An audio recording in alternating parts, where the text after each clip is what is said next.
What is it about Team Fortress 2 that we love?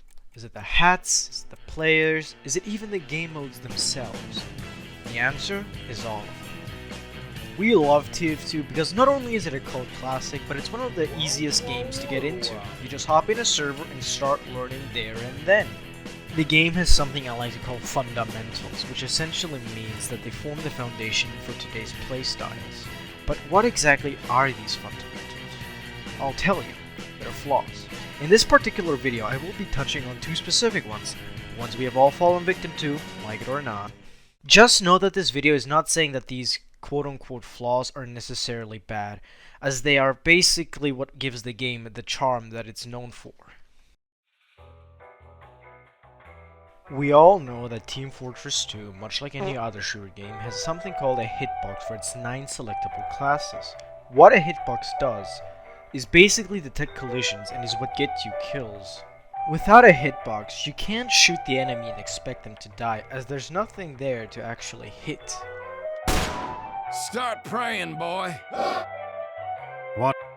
Team Fortress 2's hitboxes, however, are basically busted. They work, yes, but they're easy to manipulate and are a big contribution to how trick stabs are executed.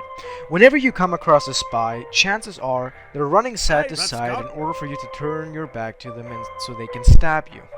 That is the principle of a backstab. The issue with this is that TF2 hitboxes let you quote-unquote backstab someone when you're next to them or even above them. That is why a lot of people feel cheated out of a kill. The spy can trick you into turning to one side and then rush over to the other and stab you from there. This is the result of unreliable hitboxes. Is there a way to avoid such trick stabs? Probably.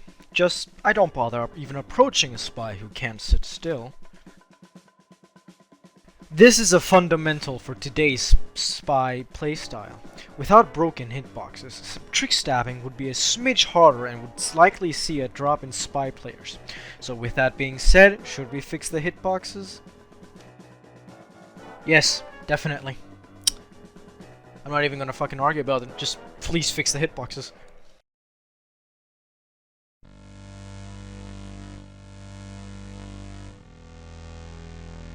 Have you ever died to a random crit? Of course you have, it's TF2.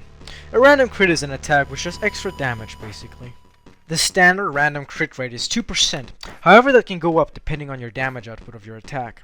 Essentially, the more damage you deal, the higher the chance of you getting a random crit.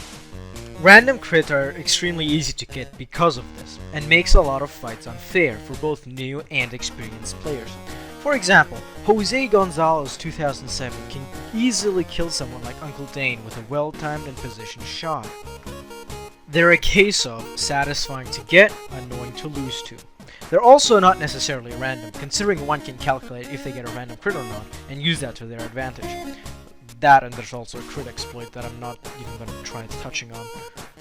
Random crits have been in the game since launch, which automatically makes them fundamental to the gameplay we know today. But the question is, should we remove them? Let me ask you this. Can you imagine TF2 without random crits? Oh. Personally, I think they should go, but for those who want to keep them, I did come up with a concept of being able to simply select your settings for casual in the menu. You simply open another menu next to the casual tab and get a few checkboxes you can tick to alter the gameplay you want to witness. You know, things such as random crits, bullet spread, class limits, etc.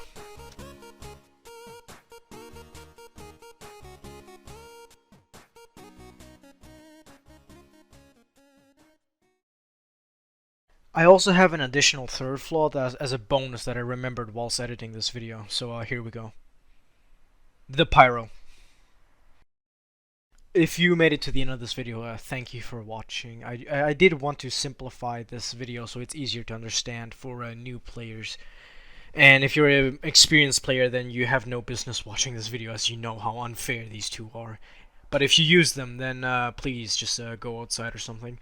And I want to thank everyone for 150 subscribers.